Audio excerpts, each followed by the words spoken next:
Lunedì 26 luglio, Sant'Anna e Gioacchino. È il 207° giorno dall'inizio dell'anno e ne mancano 158 al termine. Il sole sorge alle 5:48 e tramonta alle 20:46.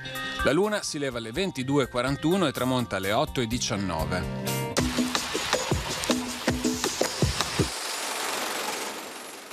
Conegliano, figlia prediletta della Repubblica, invia a Venezia un'ambasceria per offrire le sostanze e la vita di tutti i suoi uomini nella guerra contro i genovesi.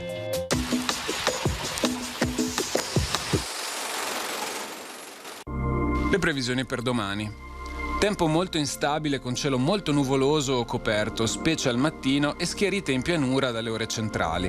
Nuvolosità più persistente sui rilievi, precipitazioni sparse, a tratti diffuse, anche a carattere di rovescio o temporale, in diradamento dal pomeriggio e quasi assenti in serata. Temperature in ulteriore diminuzione in pianura, stabili o in lieve aumento in montagna.